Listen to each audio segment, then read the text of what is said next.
Chapter 26. Now a severe famine struck the land, as had happened before in Abraham's time. So Isaac moved to Gerar, where Abimelech king of the Philistines lived. The Lord appeared to him there, and said, Do not go to Egypt. Do as I say, and stay here in this land. If you do, I will be with you and bless you. I will give all this land to you and your descendants, just as I solemnly promised Abraham your father. I will cause your descendants to become as numerous as the stars, and I will give them all these lands. And through your descendants all the nations of the earth will be blessed. I will do this because Abraham listened to me and obeyed all my requirements, commands, regulations, and laws. So Isaac stayed in Gerar, and when the men there asked him about Rebekah, he said, She is my sister. He was afraid to admit that she was his wife. He thought they would kill him to get her because she was very beautiful. But some time later Abimelech, king of the Philistines, looked out a window and saw Isaac fondling Rebekah.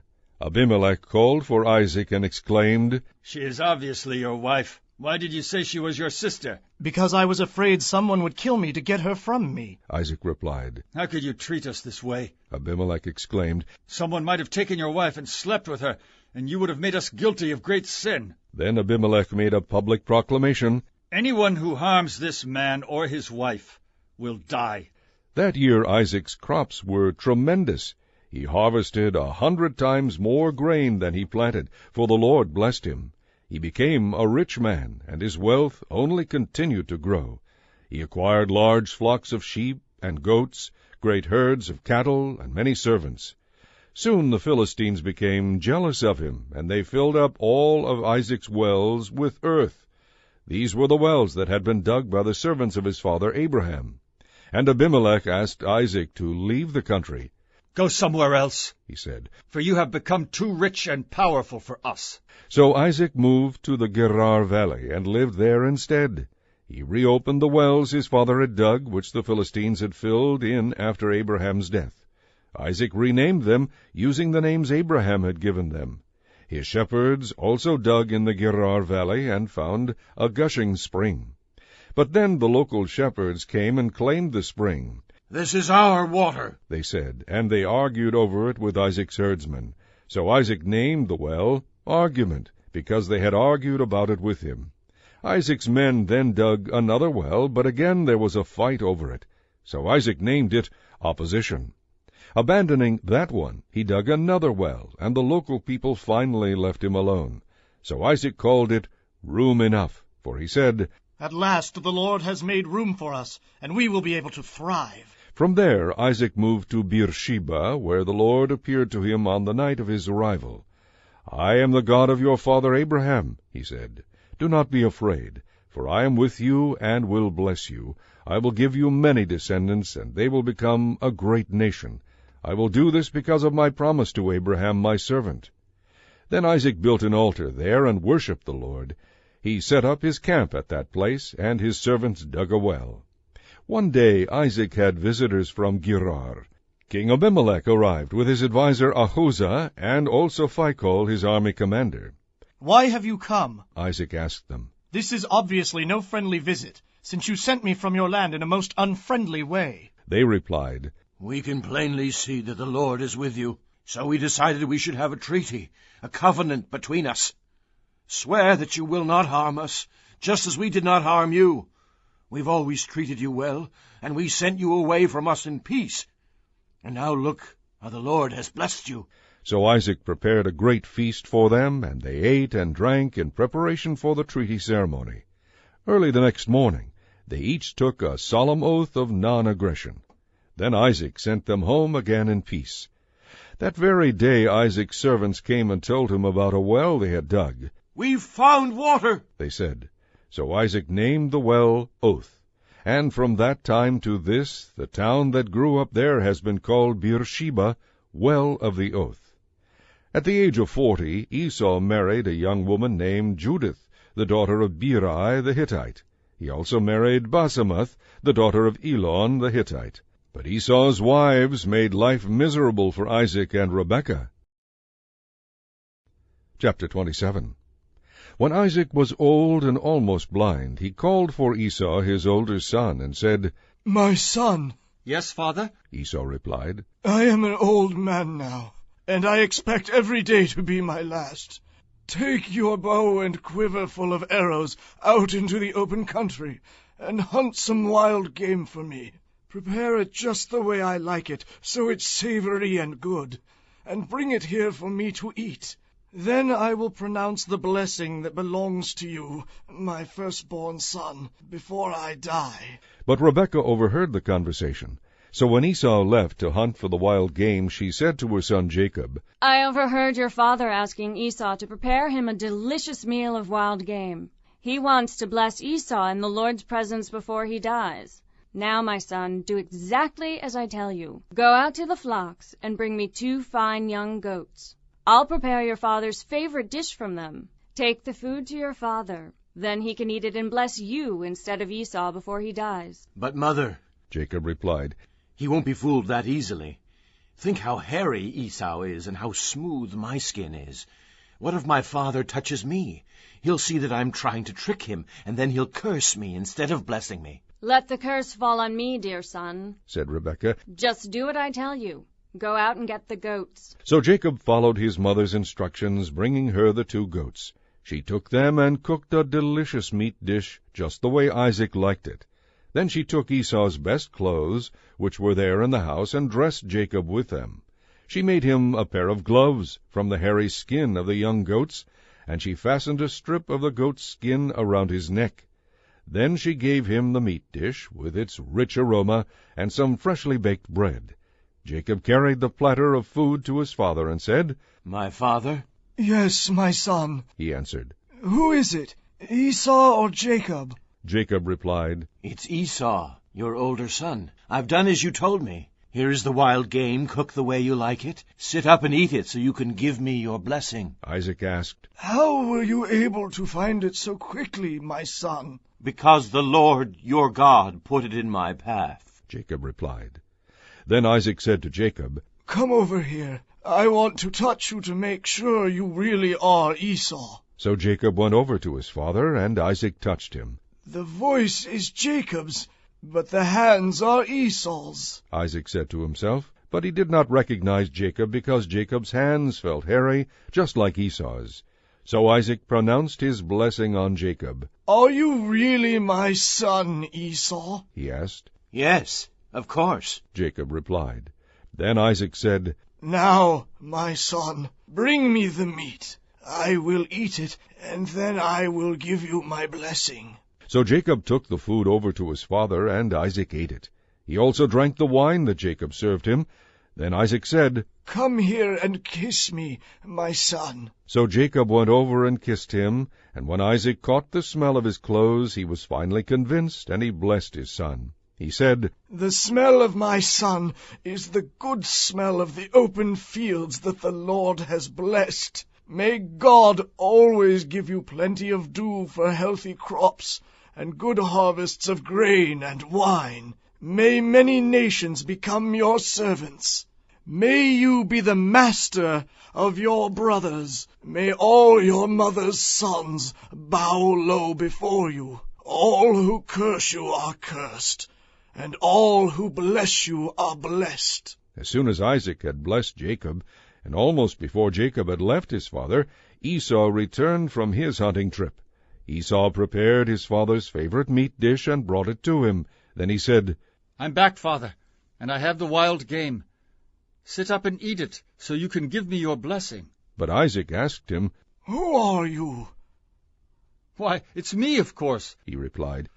It's Esau, your older son. Isaac began to tremble uncontrollably and said, Then who was it that just served me wild game?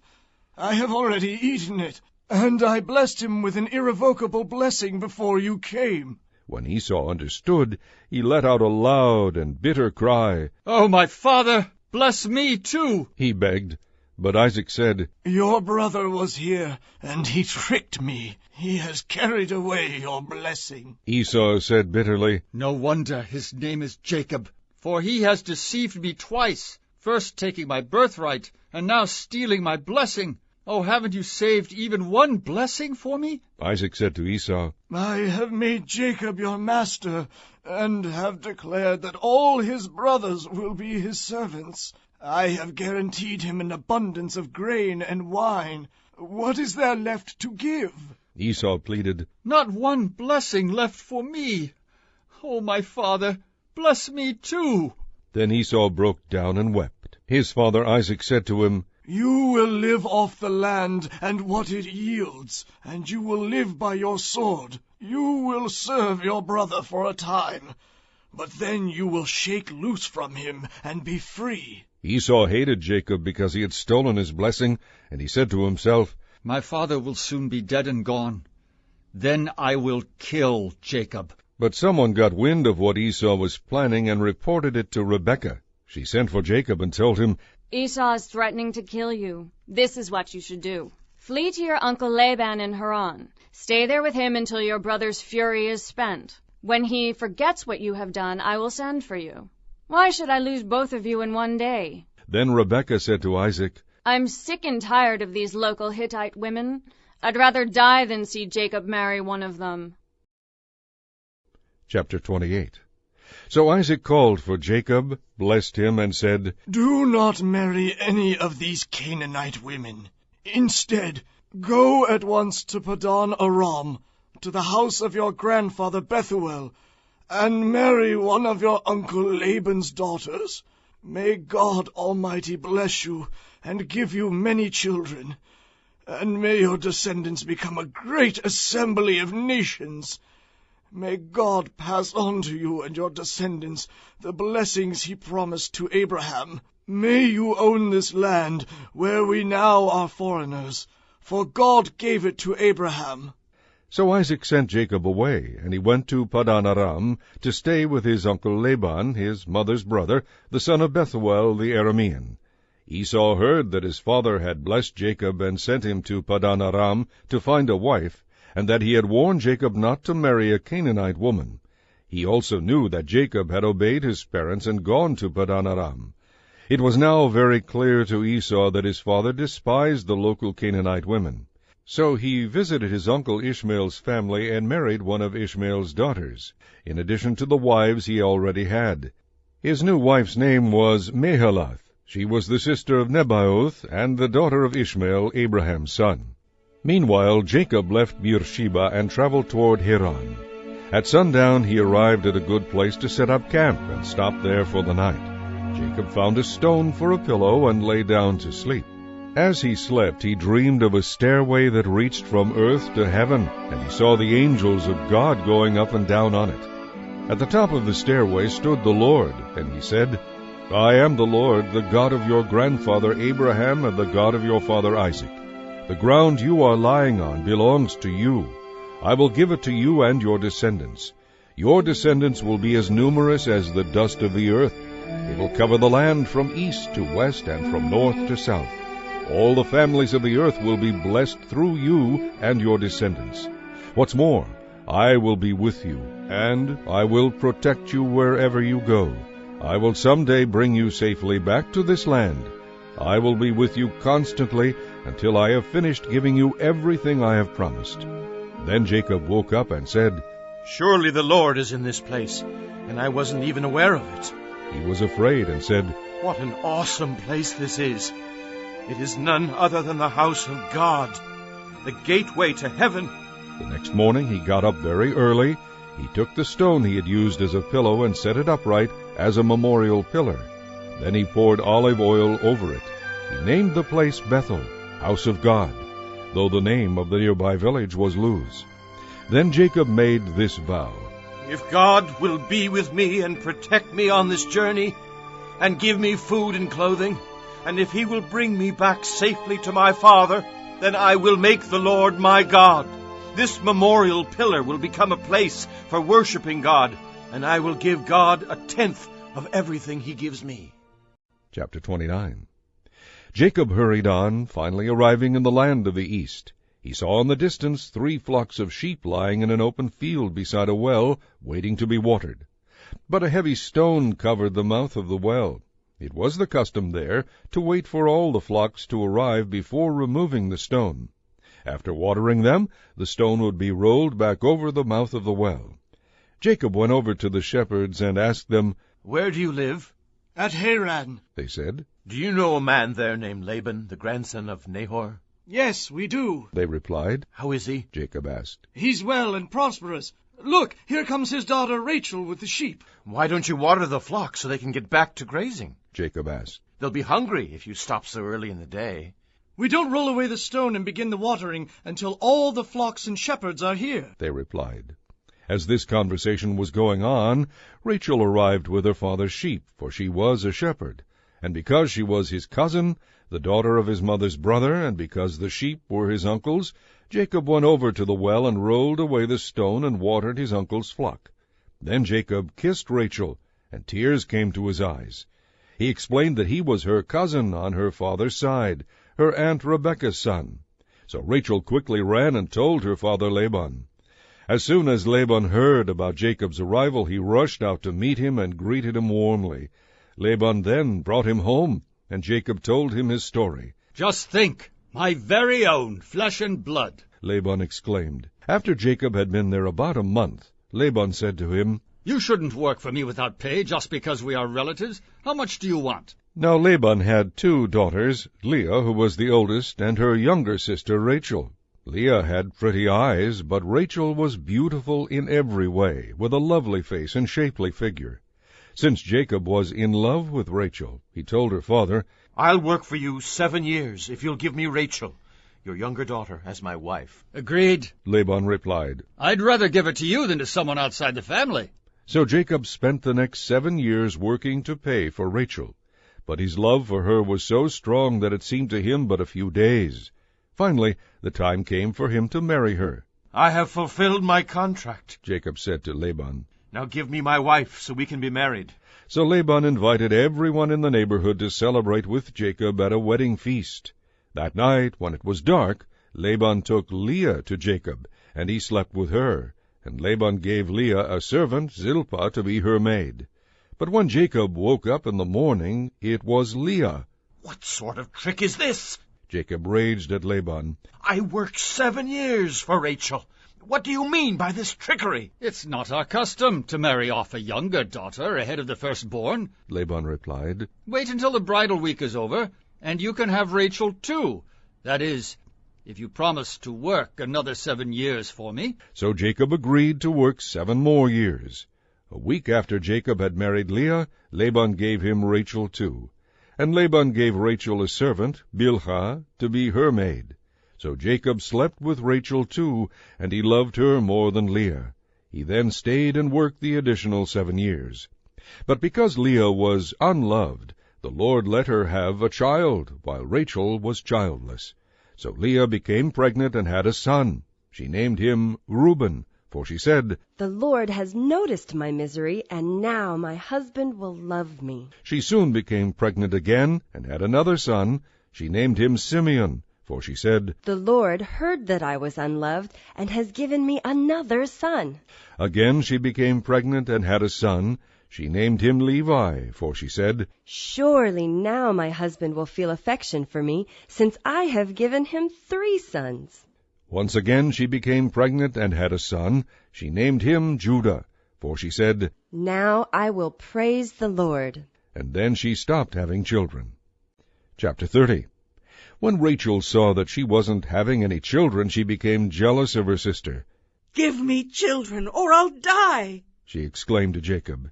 Jacob flew into a rage. "Am I God?" he asked. "He is the only one able to give you children." Then Rachel told him. "Sleep with my servant Bilhah, and she will bear children for me." So Rachel gave him Bilhah to be his wife, and Jacob slept with her. Bilhah became pregnant and presented him with a son. Rachel named him Dan, for she said, "God has vindicated me.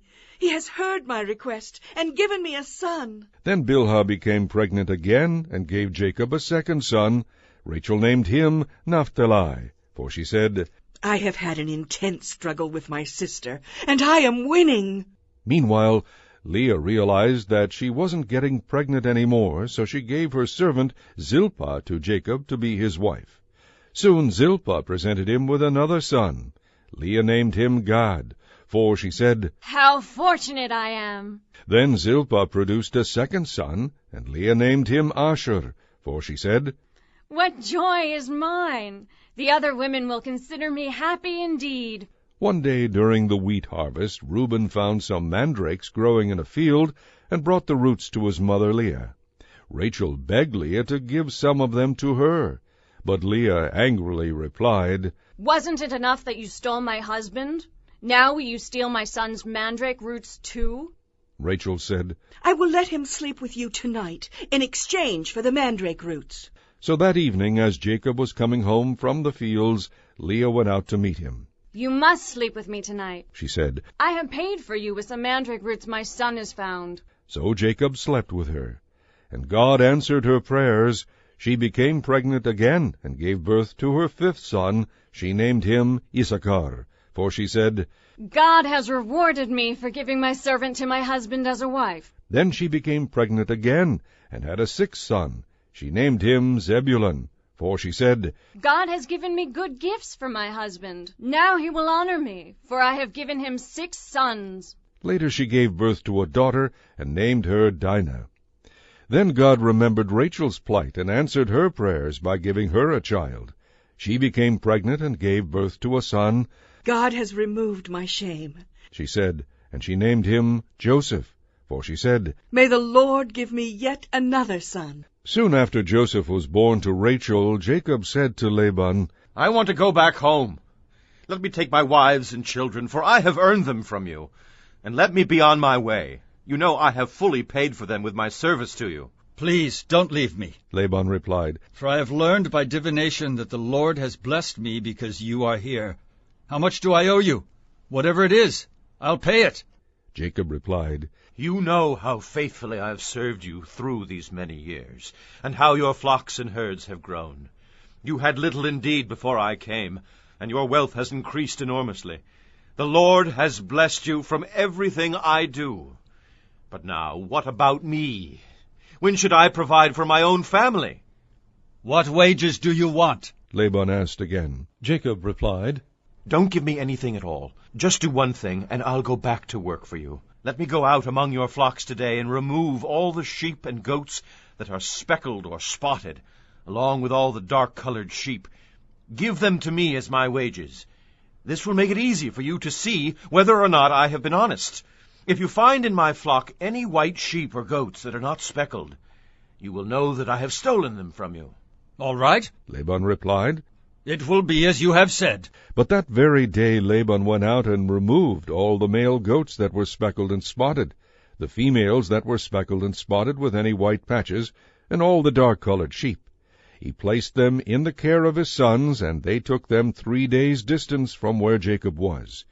Meanwhile, Jacob stayed and cared for Laban's flock. Now Jacob took fresh shoots from poplar, almond, and plane trees, and peeled off strips of the bark to make white streaks on them. Then he set up these peeled branches beside the watering troughs, so Laban's flocks would see them as they came to drink, for that was when they mated. So when the flocks mated in front of the white-streaked branches, all of their offspring were streaked, speckled, and spotted. Jacob added them to his own flock, thus separating the lambs from Laban's flock. Then, at mating time, he turned the flocks toward the streaked and dark-colored rams in Laban's flock. This is how he built his flock from Laban's. Whenever the stronger females were ready to mate, Jacob set up the peeled branches in front of them. But he didn't do this with the weaker ones. So the weaker lambs belonged to Laban, and the stronger ones were Jacob's. As a result, Jacob's flocks increased rapidly, and he became very wealthy, with many servants, camels, and donkeys. Chapter 31. But Jacob soon learned that Laban's sons were beginning to grumble. Jacob has robbed our father, They said. All his wealth has been gained at our father's expense. And Jacob began to notice a considerable cooling in Laban's attitude toward him. Then the Lord said to Jacob, Return to the land of your father and grandfather and to your relatives there, and I will be with you. Jacob called Rachel and Leah out to the field where he was watching the flocks, so he could talk things over with them. Your father has turned against me and is not treating me like he used to, he told them. But the God of my father has been with me. You know how hard I have worked for your father, but he has tricked me, breaking his wage agreement with me again and again. But God has not allowed him to do me any harm. For if he said the speckled animals were mine, the whole flock began to produce speckled lambs. And when he changed his mind and said I could have the streaked ones, then all the lambs were born streaked. In this way God has made me wealthy at your father's expense. During the mating season I had a dream, and saw that the male goats mating with the flock were streaked, speckled, and spotted. Then in my dream the angel of God said to me, Jacob? And I replied, Yes, I'm listening. The angel said, Look, and you will see that only the streaked, speckled, and spotted males are mating with the females of your flock. For I have seen all that Laban has done to you. I am the God you met at Bethel, the place where you anointed the pillar of stone and made a vow to serve me. Now leave this country and return to the land you came from. Rachel and Leah said, That's fine with us. There's nothing for us here. None of our father's wealth will come to us anyway. He has reduced our rights to those of foreign women. He sold us, and what he received for us has disappeared. The riches God has given you from our father are legally ours and our children's to begin with. So go ahead and do whatever God has told you. So Jacob put his wives and children on camels, and drove the flocks in front of him, all the livestock he had acquired at Padan Aram, and set out on his journey to the land of Canaan, where his father Isaac lived. At the time they left, Laban was some distance away shearing his sheep. Rachel stole her father's household gods and took them with her. They set out secretly and never told Laban they were leaving. Jacob took all his possessions with him and crossed the Euphrates River, heading for the territory of Gilead. Laban didn't learn of their flight for 3 days, but when he did, he gathered a group of his relatives and set out in hot pursuit. He caught up with them 7 days later in the hill country of Gilead. But the previous night God had appeared to Laban in a dream. Be careful about what you say to Jacob, he was told. So when Laban caught up with Jacob as he was camped in the hill country of Gilead, he set up his camp not far from Jacob's. What do you mean by speaking off like this? Laban demanded. Are my daughters prisoners, the plunder of war, that you have stolen them away like this? Why did you slip away secretly? I would have given you a farewell party with joyful singing accompanied by tambourines and harps. Why didn't you let me kiss my daughters and grandchildren and tell them goodbye? You have acted very foolishly. I could destroy you, but the God of your father appeared to me last night and told me, Be careful about what you say to Jacob. I know you feel you must go, and you long intensely for your childhood home, but why have you stolen my household gods? I rushed away because I was afraid, Jacob answered. I said to myself, He'll take his daughters from me by force. But as for your household gods, let the person who has taken them die. If you find anything that belongs to you, I swear before all these relatives of ours, I will give it back without question. But Jacob didn't know that Rachel had taken them. Laban went first into Jacob's tent to search there, then into Leah's, and then he searched the tents of the 2 concubines, but he didn't find the gods. Finally, he went into Rachel's tent. Rachel had taken the household gods and had stuffed them into her camel saddle, and now she was sitting on them. So although Laban searched all the tents, he couldn't find them. Forgive my not getting up, Father. Rachel explained. I'm having my monthly period. So despite his thorough search, Laban didn't find them. Then Jacob became very angry. What did you find? He demanded of Laban. What is my crime? You have chased me as though I were a criminal. You have searched through everything I own. Now show me what you have found that belongs to you. Set it out here in front of us before our relatives for all to see. Let them decide who is the real owner. 20 years I have been with you, and all that time I cared for your sheep and goats so they produced healthy offspring. In all those years I never touched a single ram of yours for food. If any were attacked and killed by wild animals, did I show them to you and ask you to reduce the count of your flocks? No, I took the loss. You made me pay for every animal stolen from the flocks, whether the loss was my fault or not. I worked for you through the scorching heat of the day, and through cold and sleepless nights. Yes, 20 years, 14 of them earning your 2 daughters, and 6 years to get the flock. And you have reduced my wages 10 times. In fact, except for the grace of God, the God of my grandfather Abraham, the awe-inspiring God of my father Isaac, you would have sent me off without a penny to my name. But God has seen your cruelty and my hard work. That is why he appeared to you last night and vindicated me. Then Laban replied to Jacob, These women are my daughters, and these children are my grandchildren, and these flocks and all that you have, all are mine. But what can I do now to my own daughters and grandchildren?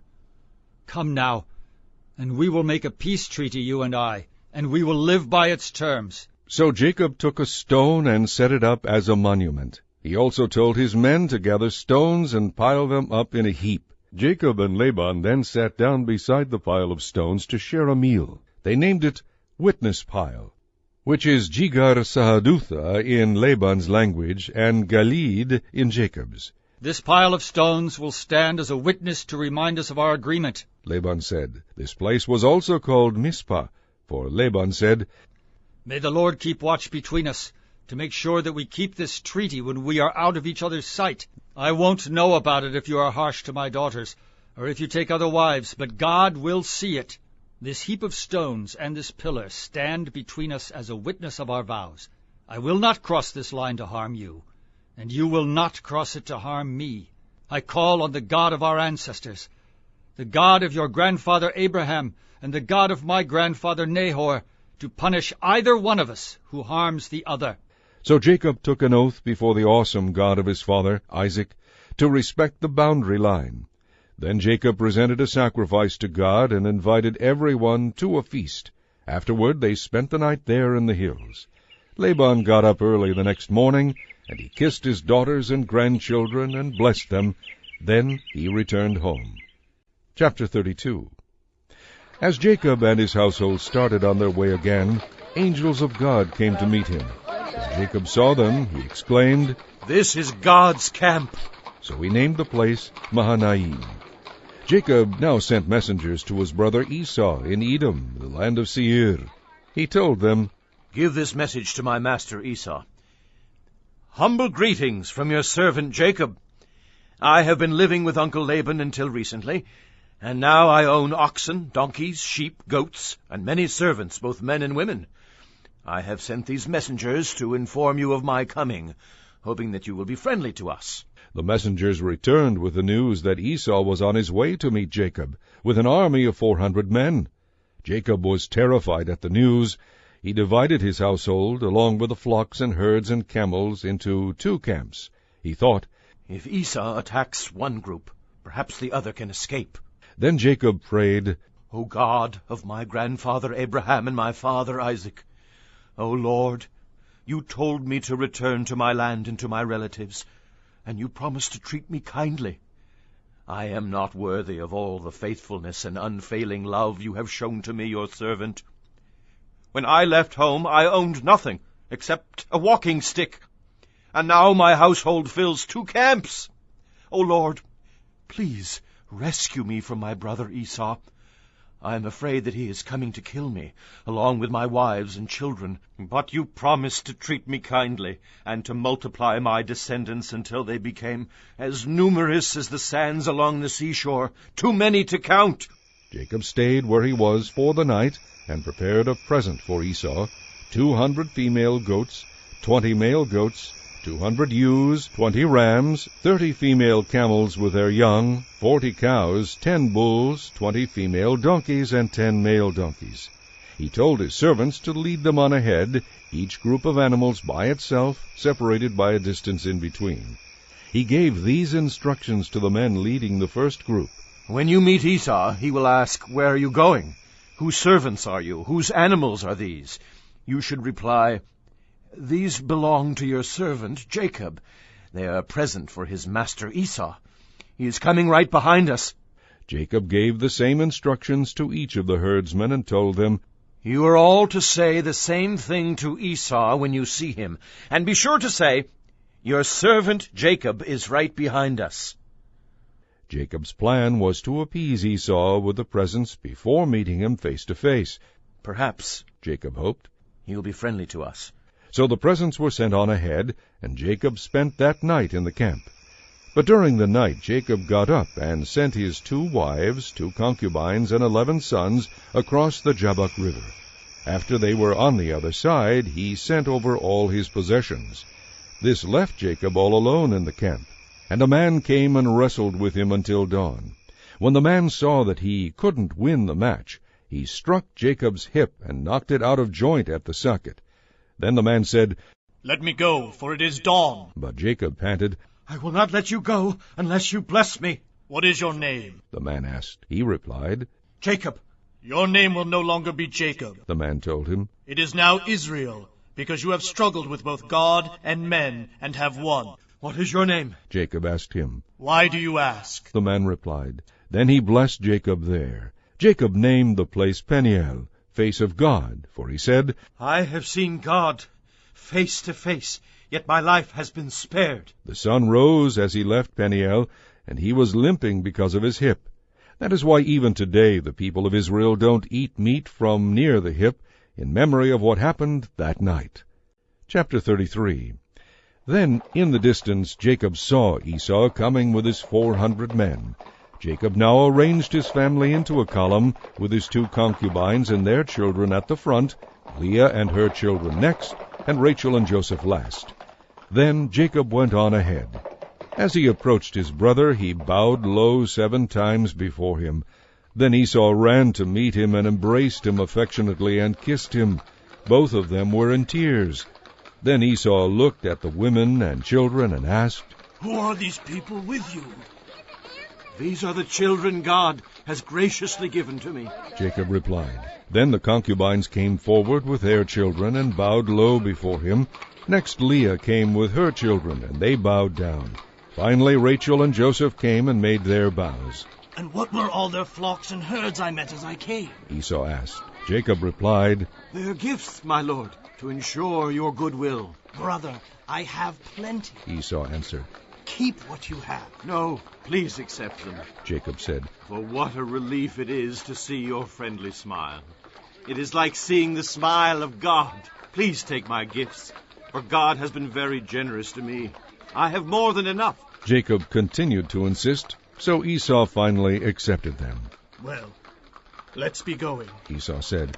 "I will stay with you and lead the way." But Jacob replied, "You can see, my lord, that some of the children are very young, and the flocks and herds have their young too. If they are driven too hard, they may die. So go on ahead of us. We will follow at our own pace and meet you at Seir." "Well," Esau said, "at least let me leave you some of my men to guide and protect you." "There is no reason for you to be so kind to me." Jacob insisted. So Esau started back to Seir that same day. Meanwhile, Jacob and his household traveled on to Succoth. There he built himself a house and made shelters for his flocks and herds. That is why the place was named Succoth. Then they arrived safely at Shechem in Canaan, and they set up camp just outside the town. Jacob bought the land he camped on from the family of Hamor, Shechem's father, for 100 pieces of silver. And there he built an altar and called it El Elohi Israel. Chapter 34. One day Dinah, Leah's daughter, went to visit some of the young women who lived in the area. But when the local prince, Shechem, son of Hamor the Hivite, saw her, he took her and raped her. But Shechem's love for Dinah was strong, and he tried to win her affection. He even spoke to his father about it. "Get this girl for me," he demanded. "I want to marry her." Word soon reached Jacob that his daughter had been defiled, but his sons were out in the fields herding cattle, so he did nothing until they returned. Meanwhile, Hamor, Shechem's father, came out to discuss the matter with Jacob. He arrived just as Jacob's sons were coming in from the fields. They were shocked and furious that their sister had been raped. Shechem had done a disgraceful thing against Jacob's family, a thing that should never have been done. Hamor told Jacob and his sons, "My son Shechem is truly in love with your daughter, and he longs for her to be his wife. Please let him marry her. We invite you to let your daughters marry our sons, and we will give our daughters as wives for your young men, and you may live among us. The land is open to you. Settle here and trade with us. You are free to acquire property among us." Then Shechem addressed Dinah's father and brothers. "Please be kind to me, and let me have her as my wife," he begged. "I will give whatever you require. No matter what dowry or gift you demand, I will pay it. Only give me the girl as my wife." But Dinah's brothers deceived Shechem and Hamor because of what Shechem had done to their sister. They said to them, "We couldn't possibly allow this because you aren't circumcised. It would be a disgrace for her to marry a man like you. But here is a solution. If every man among you will be circumcised like we are, we will intermarry with you and live here and unite with you to become one people. Otherwise, we will take her and be on our way." Hamor and Shechem gladly agreed, and Shechem lost no time in acting on this request, for he wanted Dinah desperately. Shechem was a highly respected member of his family, and he appeared with his father before the town leaders to present this proposal. "Those men are our friends," they said. "Let's invite them to live here among us and ply their trade, for the land is large enough to hold them, and we can intermarry with them. But they will consider staying here only on one condition. Every one of us men must be circumcised, just as they are. But if we do this, all their flocks and possessions will become ours. Come, let's agree to this so they will settle here among us." So all the men agreed and were circumcised. But 3 days later, when their wounds were still sore, 2 of Dinah's brothers, Simeon and Levi, took their swords, entered the town without opposition, and slaughtered every man there, including Hamor and Shechem. They rescued Dinah from Shechem's house and returned to their camp. Then all of Jacob's sons plundered the town because their sister had been defiled there. They seized all the flocks and herds and donkeys, everything they could lay their hands on, both inside the town and outside in the fields. They also took all the women and children and wealth of every kind. Afterward Jacob said to Levi and Simeon, "You have made me stink among all the people of this land, among all the Canaanites and Perizzites. We are so few that they will come and crush us. We will all be killed." "Should he treat our sister like a prostitute?" they retorted angrily. Chapter 35. Now Moses called a meeting of all the people and told them, "You must obey these instructions from the Lord. Each week work for 6 days only. The 7th day is a day of total rest, a holy day that belongs to the Lord. Anyone who works on that day will die. Do not even light fires in your homes on that day." Then Moses said to all the people, "This is what the Lord has commanded. Everyone is invited to bring these offerings to the Lord: gold, silver, and bronze, blue, purple, and scarlet yarn, fine linen, goat hair for cloth, tanned ram skins and fine goatskin leather, acacia wood, olive oil for the lamps, spices for the anointing oil and the fragrant incense, onyx stones and other stones to be set in the ephod and the chestpiece. Come, all of you who are gifted craftsmen, construct everything that the Lord has commanded.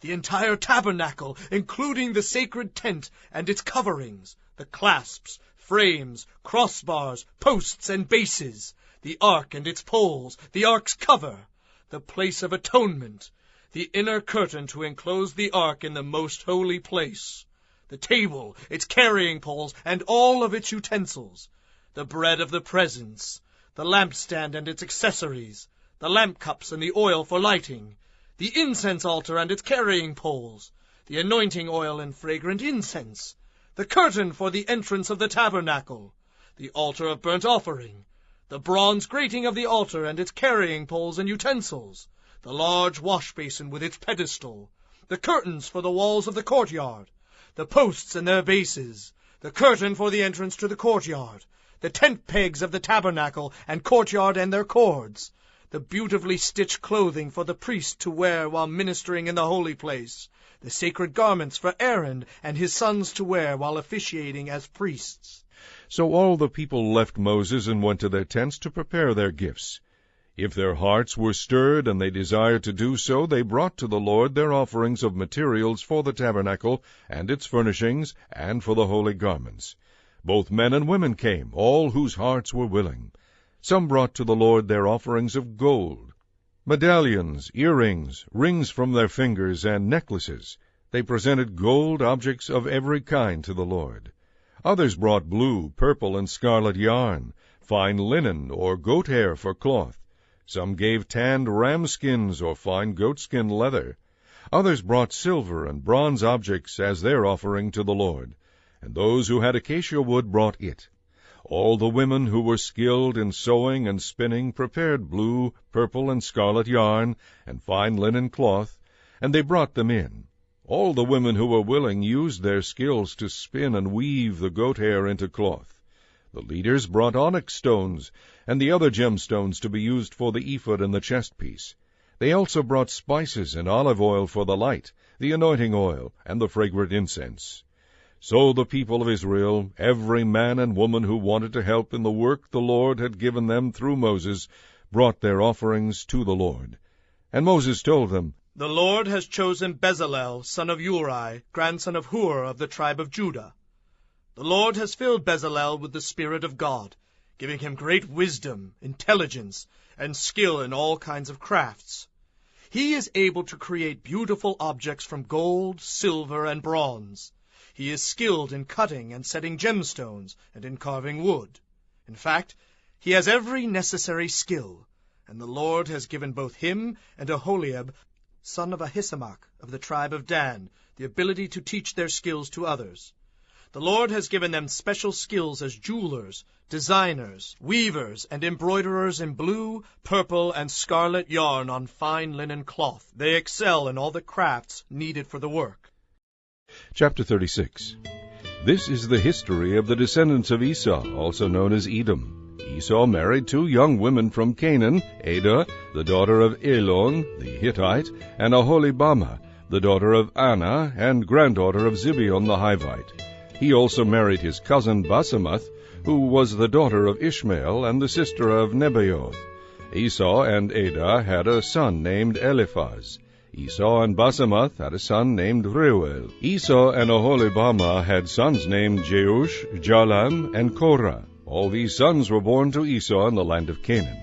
Then Esau took his wives, children, household servants, cattle, and flocks, all the wealth he had gained in the land of Canaan, and moved away from his brother Jacob. There was not enough land to support them both because of all their cattle and livestock. So Esau, also known as Edom, settled in the hill country of Seir. This is a list of Esau's descendants, the Edomites who lived in the hill country of Seir. Among Esau's sons were Eliphaz, the son of Esau's wife Adah, and Reuel, the son of Esau's wife Basemath. The sons of Eliphaz were Teman, Omar, Zepho, Gatam, and Kenaz. Eliphaz had another son named Amalek, born to Timnah, his concubine. These were all grandchildren of Esau's wife Adah. The sons of Reuel were Nechath, Zerah, Shammah, and Misa. These were all grandchildren of Esau's wife Basemath. Esau also had sons through Aholibamah, the daughter of Anah, and granddaughter of Zibeon. Their names were Jeush, Jalam, and Korah. Esau's children and grandchildren became the leaders of different clans. The sons of Esau's oldest son, Eliphaz, became the leaders of the clans of Teman, Omar, Zepho, Kenaz, Korah, Gatam, and Amalek. These clans in the land of Edom were descended from Eliphaz, the son of Esau, and Adah. The sons of Esau's son, Reuel, became the leaders of the clans of Nechath, Zerah, Shammah, and Misa. These clans in the land of Edom were descended from Reuel, the son of Esau and Basemath. The sons of Esau and his wife Aholibamah became the leaders of the clans of Jeush, Jalam, and Korah. These are the clans descended from Esau's wife Aholibamah, the daughter of Anah. These are all the clans descended from Esau, also known as Edom. These are the names of the tribes that descended from Seir the Horite, one of the families native to the land of Seir: Lotan, Shobal, Zibeon, Anah, Dishon, Ezer, and Dishan. These were the Horite clans, the descendants of Seir, who lived in the land of Edom. The sons of Lotan were Hori and Heman. Lotan's sister was named Timnah. The sons of Shobal were Alvan, Manahath, Ebal, Shepho, and Onam. The sons of Zibeon were Aiah and Enah. This is the Enah who discovered the hot springs in the wilderness while he was grazing his father's donkeys.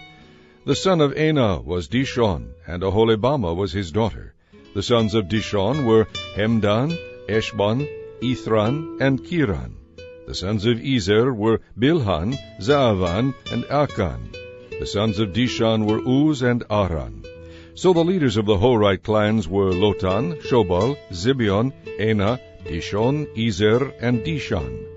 The Horite clans are named after their clan leaders who lived in the land of Seir. These are the kings who ruled in Edom before there were kings in Israel. Bela, son of Beor, who ruled from his city of Dinhabah. When Bela died, Jobab, son of Zerah from Bozrah, became king. When Jobab died, Husham from the land of the Temanites became king. When Husham died, Hadad, son of Bedad, became king and ruled from the city of Avith. He was the one who destroyed the Midianite army in the land of Moab. When Hadad died, Samlah from the city of Masrekah became king.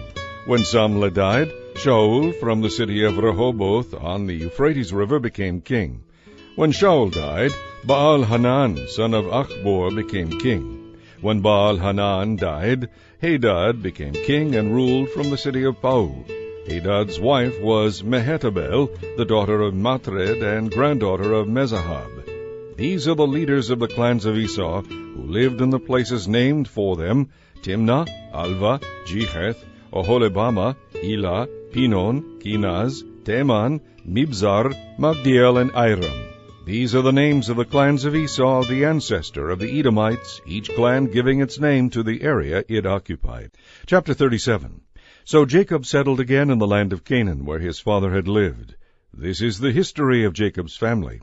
When Joseph was 17 years old, he often tended his father's flocks with his half-brothers, the sons of his father's wives, Bilhah and Zilpah. But Joseph reported to his father some of the bad things his brothers were doing. Now Jacob loved Joseph more than any of his other children, because Joseph had been born to him in his old age. So one day he gave Joseph a special gift, a beautiful robe. But his brothers hated Joseph because of their father's partiality. They couldn't say a kind word to him. One night Joseph had a dream, and promptly reported the details to his brothers, causing them to hate him even more. "Listen to this dream," he announced. "We were out in the field tying up bundles of grain. My bundle stood up, and then your bundles all gathered around and bowed low before it." "So you are going to be our king, are you?" His brothers taunted, and they hated him all the more for his dream and what he had said. Then Joseph had another dream and told his brothers about it. "Listen to this dream," he said. "The sun, moon, and 11 stars bowed low before me." This time he told his father as well as his brothers, and his father rebuked him. "What do you mean?" his father asked. "Will your mother, your brothers, and I actually come and bow before you?" But while his brothers were jealous of Joseph, his father gave it some thought and wondered what it all meant. Soon after this, Joseph's brothers went to pasture their father's flocks at Shechem. When they had been gone for some time, Jacob said to Joseph, "Your brothers are over at Shechem with the flocks. I'm going to send you to them." "I'm ready to go," Joseph replied. "Go and see how your brothers and the flocks are getting along," Jacob said. "Then come back and bring me word." So Jacob sent him on his way, and Joseph traveled to Shechem from his home in the valley of Hebron. When he arrived there, a man noticed him wandering around the countryside. "What are you looking for?" he asked. "For my brothers and their flocks," Joseph replied. "Have you seen them?" "Yes, The man told him. but they're no longer here. I heard your brothers say they were going to Dothan." So Joseph followed his brothers to Dothan and found them there. When Joseph's brothers saw him coming, they recognized him in the distance and made plans to kill him. "Here comes that dreamer," They exclaimed.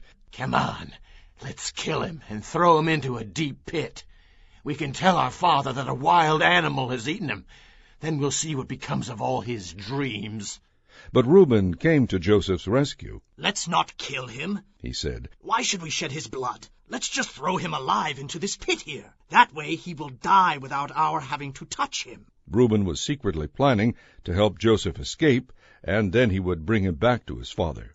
So when Joseph arrived, they pulled off his beautiful robe and threw him into the pit. This pit was normally used to store water, but it was empty at the time. Then, just as they were sitting down to eat, they noticed a caravan of camels in the distance coming toward them. It was a group of Ishmaelite traders, taking spices, balm, and myrrh from Gilead to Egypt. Judah said to the others, "What can we gain by killing our brother? That would just give us a guilty conscience. Let's sell Joseph to those Ishmaelite traders. Let's not be responsible for his death. After all, he is our brother." And his brothers agreed. So when the traders came by, his brothers pulled Joseph out of the pit and sold him for 20 pieces of silver, and the Ishmaelite traders took him along to Egypt. Some time later, Reuben returned to get Joseph out of the pit. When he discovered that Joseph was missing, he tore his clothes in anguish and frustration. Then he went back to his brothers and lamented, "The boy is gone. What can I do now?" Then Joseph's brothers killed a goat and dipped the robe in its blood. They took the beautiful robe to their father and asked him to identify it. "We found this in the field," they told him. "It's Joseph's robe, isn't it?" Their father recognized it at once. "Yes," he said, "it is my son's robe. A wild animal has attacked and eaten him. Surely Joseph has been torn in pieces." Then Jacob tore his clothes and put on sackcloth. He mourned deeply for his son for many days.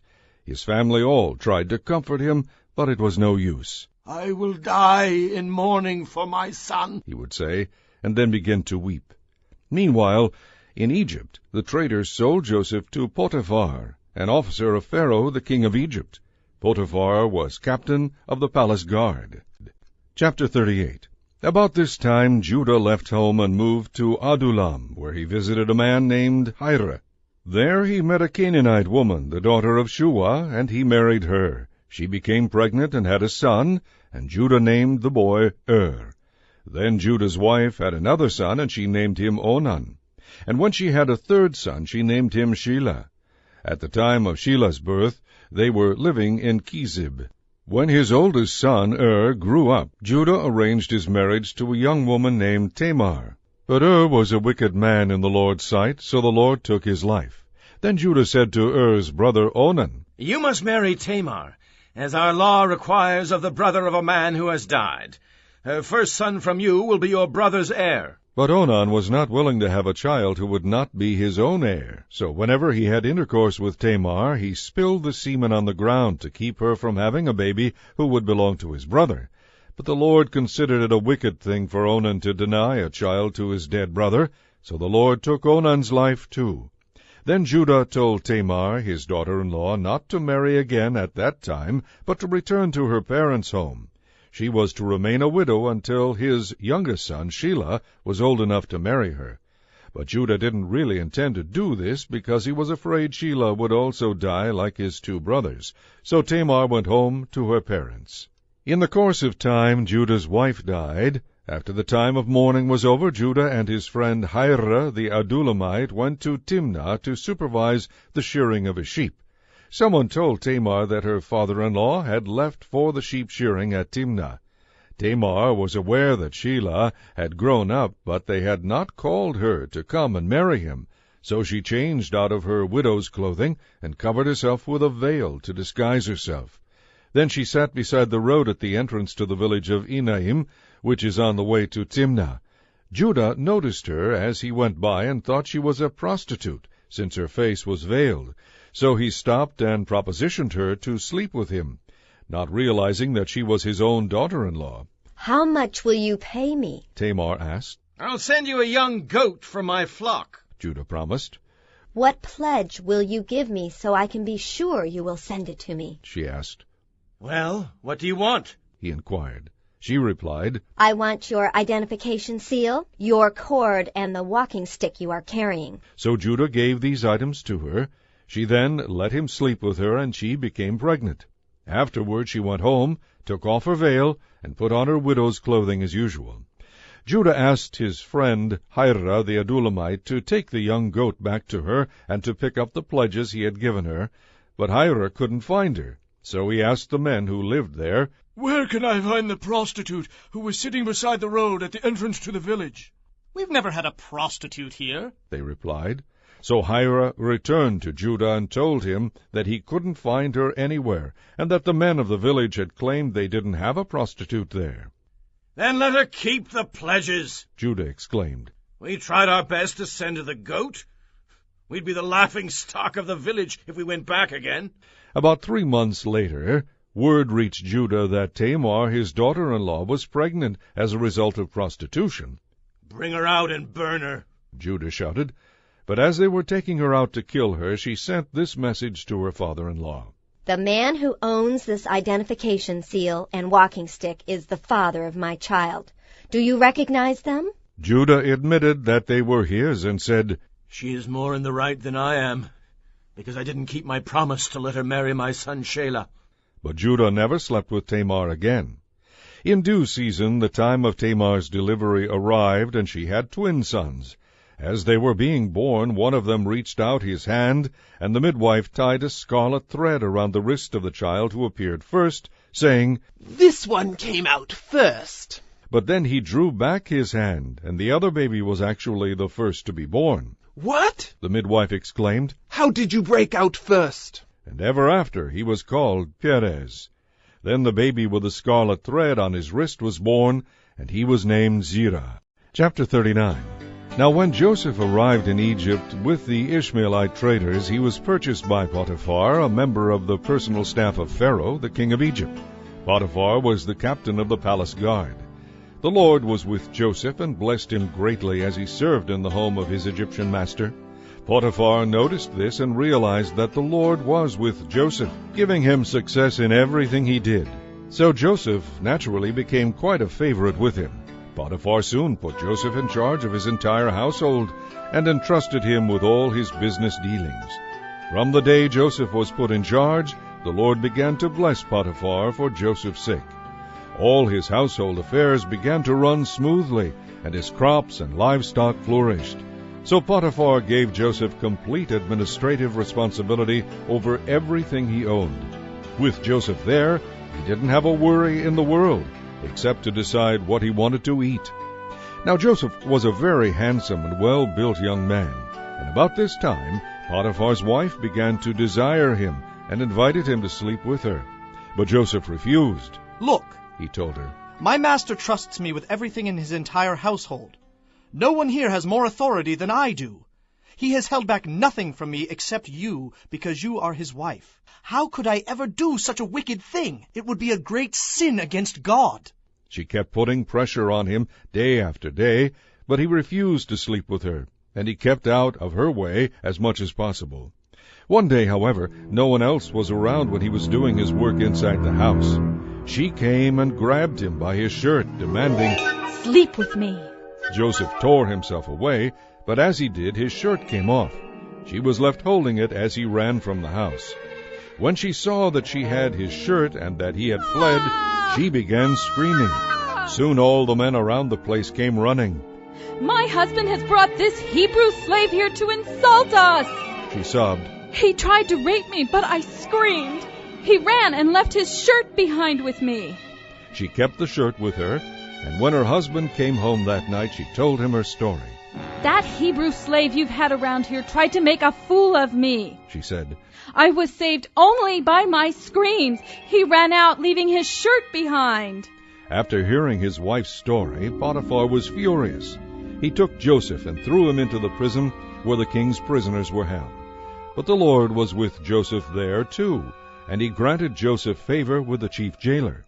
Before long, the jailer put Joseph in charge of all the other prisoners and over everything that happened in the prison. The chief jailer had no more worries after that because Joseph took care of everything. The Lord was with him, making everything run smoothly and successfully. Chapter 40.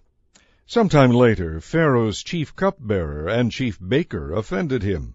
Pharaoh became very angry with these officials, and he put them in the prison where Joseph was, in the palace of Potiphar, the captain of the guard. They remained in prison for quite some time, and Potiphar assigned Joseph to take care of them. One night the cupbearer and the baker each had a dream, and each dream had its own meaning.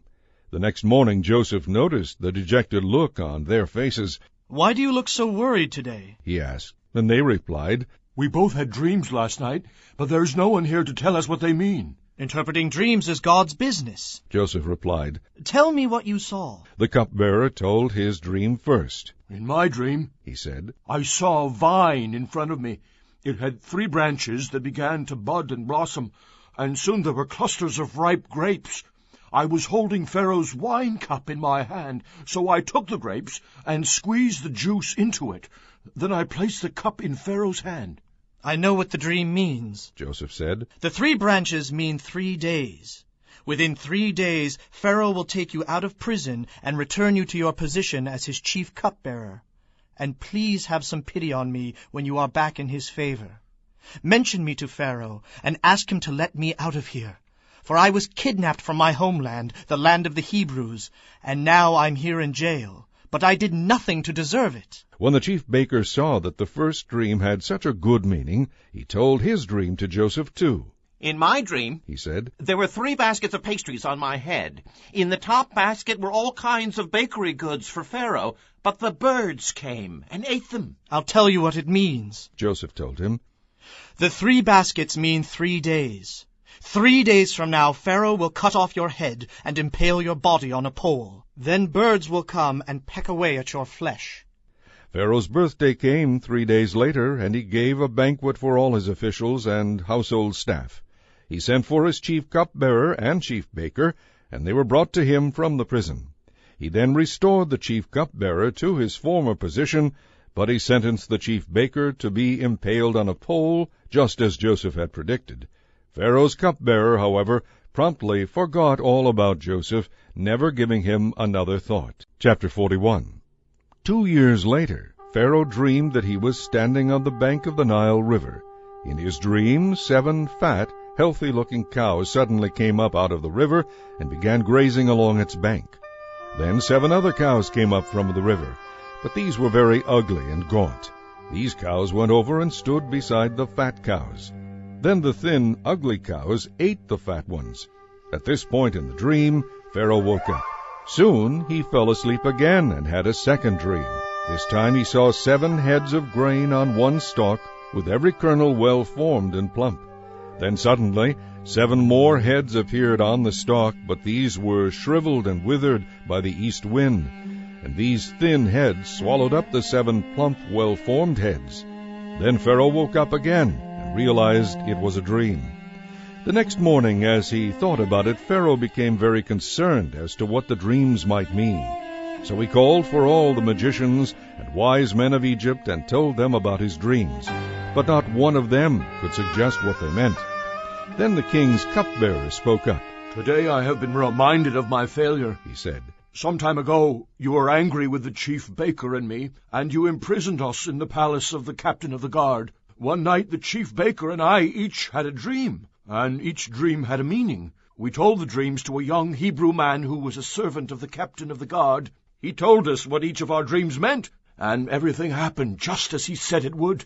I was restored to my position as cupbearer, and the chief baker was executed and impaled on a pole." Pharaoh sent for Joseph at once, and he was brought hastily from the dungeon. After a quick shave and change of clothes, he went in and stood in Pharaoh's presence. "I had a dream last night," Pharaoh told him, "and none of these men can tell me what it means. But I have heard that you can interpret dreams, and that is why I have called for you." "It is beyond my power to do this," Joseph replied. "But God will tell you what it means and will set you at ease." So Pharaoh told him the dream. "I was standing on the bank of the Nile River. Suddenly, 7 fat, healthy-looking cows came up out of the river and began grazing along its bank. But then 7 other cows came up from the river. They were very thin and gaunt. In fact, I've never seen such ugly animals in all the land of Egypt. These thin, ugly cows ate up the 7 fat ones that had come out of the river first. But afterward they were still as ugly and gaunt as before. Then I woke up. A little later, I had another dream. This time there were 7 heads of grain on one stalk, and all 7 heads were plump and full. Then out of the same stalk came 7 withered heads, shriveled by the east wind, and the withered heads swallowed up the plump ones.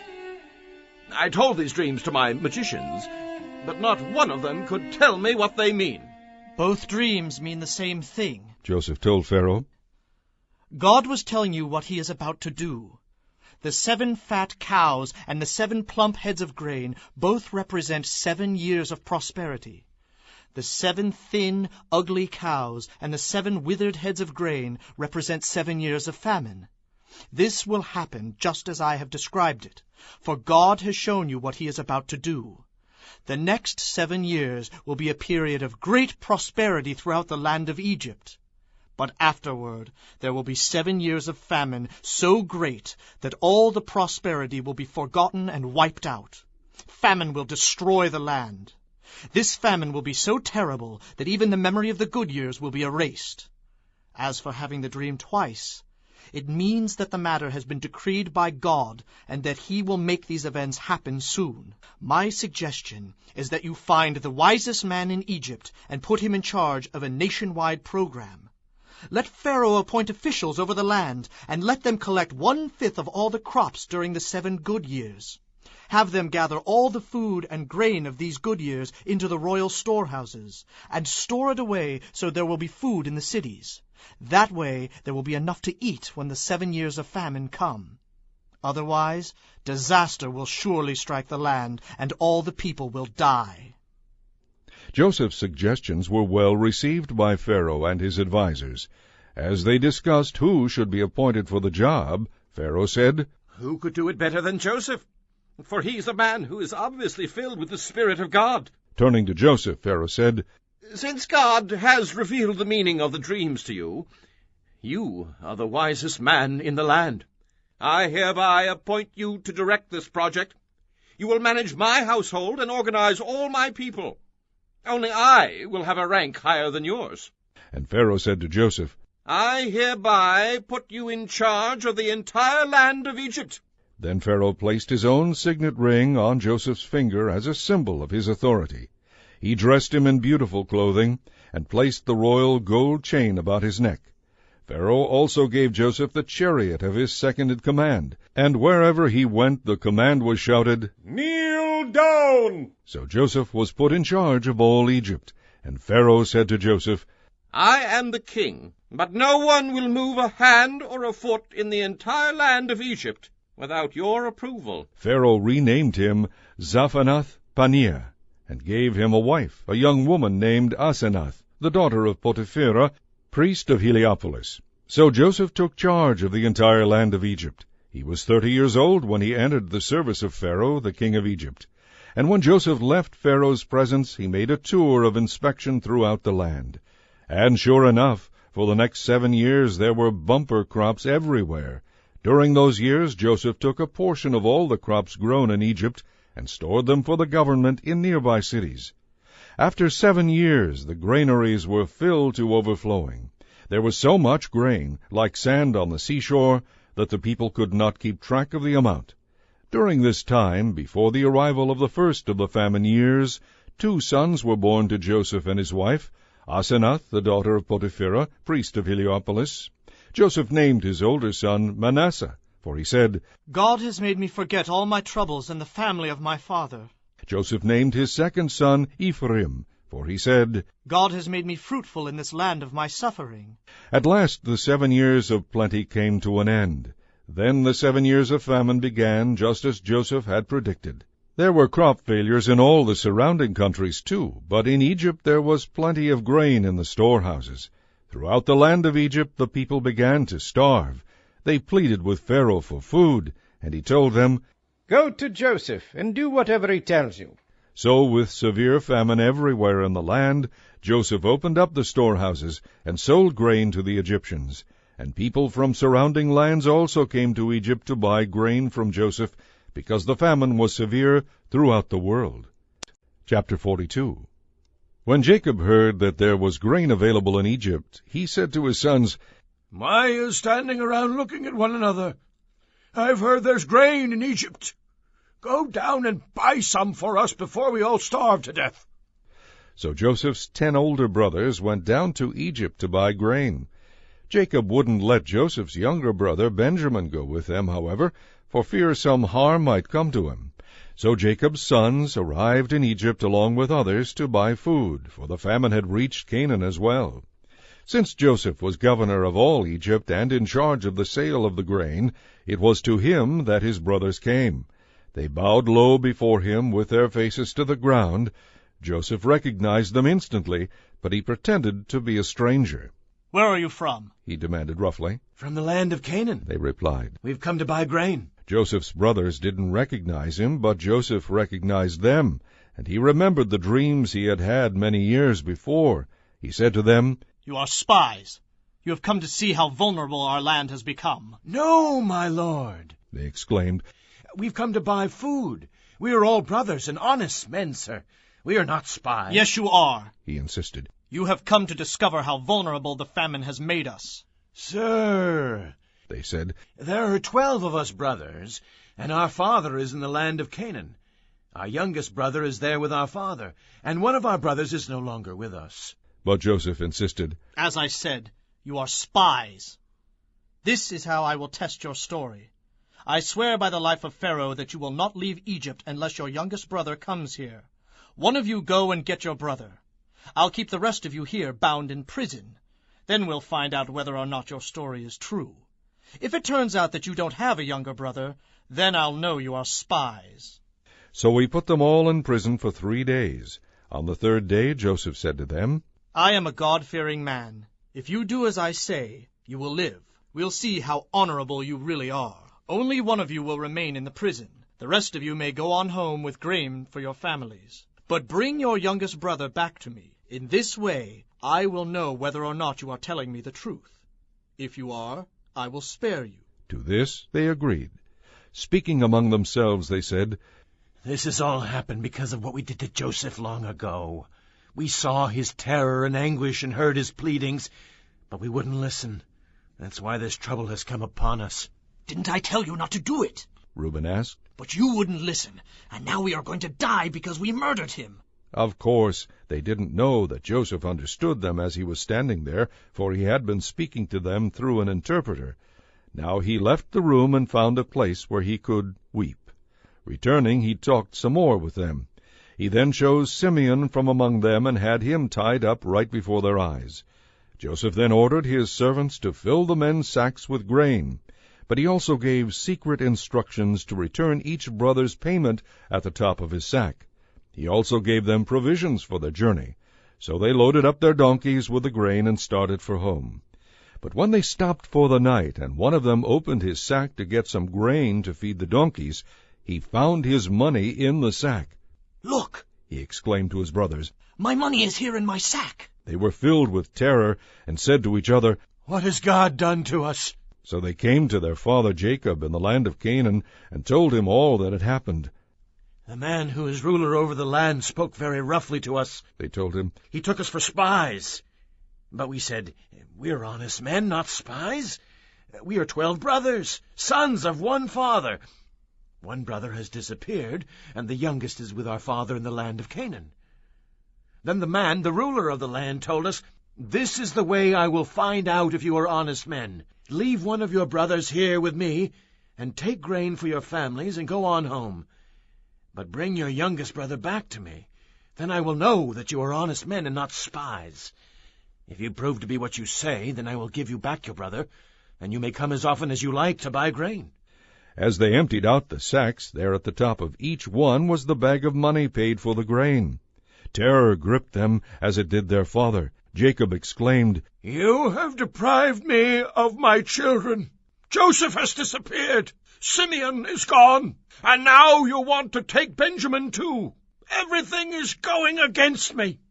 Then Reuben said to his father, 'You may kill my 2 sons if I don't bring Benjamin back to you. I'll be responsible for him.' But Jacob replied, 'My son will not go down with you, for his brother Joseph is dead, and he alone is left of his mother's children. If anything should happen to him, you would bring my gray head down to the grave. in deep sorrow. Chapter 43. But there was no relief from the terrible famine throughout the land. When the grain they had brought from Egypt was almost gone, Jacob said to his sons, Go again and buy us a little food. But Judah said, The man wasn't joking when he warned that we couldn't see him again unless Benjamin came along. If you let him come with us, we will go down and buy some food. But if you don't let Benjamin go, we may as well stay at home. Remember that the man said, You won't be allowed to come and see me unless your brother is with you. Why did you ever tell him you had another brother? Jacob moaned. Why did you have to treat me with such cruelty? But the man specifically asked us about our family, they replied. He wanted to know whether our father was still living, and he asked us if we had another brother, so we told him.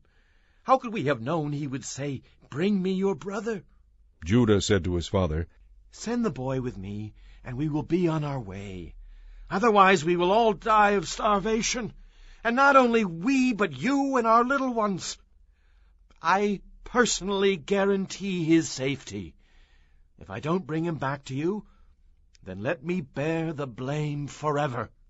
For we could have gone and returned twice by this time, if you'd let him come without delay.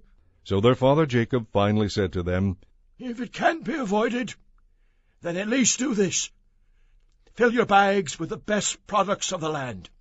Take them to the man as gifts, balm, honey, spices, myrrh, pistachio nuts, and almonds.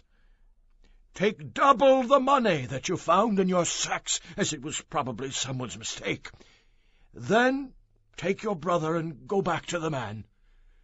May God Almighty give you mercy as you go before the man, that he might release Simeon and return Benjamin. And if I must bear the anguish of their deaths, then so be it. So they took Benjamin and the gifts and doubled the money and hurried to Egypt, where they presented themselves to Joseph. When Joseph saw that Benjamin was with them, he said to the manager of his household, These men will eat with me this noon. Take them inside and prepare a big feast. So the man did as he was told and took them to Joseph's palace. They were badly frightened when they saw where they were being taken. It's because of the money returned to us in our sacks, they said. He plans to pretend that we stole it. Then he will seize us as slaves and take our donkeys. As the brothers arrived at the entrance to the palace, they went over to the man in charge of Joseph's household. They said to him, Sir, after our first trip to Egypt to buy food, as we were returning home, we stopped for the night and opened our sacks. The money we had used to pay for the grain was there in our sacks. Here it is. We have brought it back again. We also have additional money to buy more grain. We have no idea how the money got into our sacks. Relax. Don't worry about it. The household manager told them. Your God, the God of your ancestors, must have put it there. We collected your money all right. Then he released Simeon and brought him out to them. The brothers were then led into the palace and given water to wash their feet and food for their donkeys. They were told they would be eating there, so they prepared their gifts for Joseph's arrival at noon. When Joseph came, they gave him their gifts and bowed low before him. He asked them how they had been getting along, and then he said, How is your father, the old man you spoke about? Is he still alive? Yes, they replied. He's alive and well. Then they bowed again before him. Looking at his brother Benjamin, Joseph asked, Is this your youngest brother, the one you told me about? May God be gracious to you, my son. Then Joseph made a hasty exit because he was overcome with emotion for his brother and wanted to cry. Going into his private room, he wept there. Then he washed his face and came out, keeping himself under control. Bring on the food, he ordered. Joseph ate by himself, and his brothers were served at a separate table. The Egyptians sat at their own table because Egyptians despise Hebrews and refuse to eat with them. Joseph told each of his brothers where to sit, and to their amazement he seated them in the order of their ages, from oldest to youngest.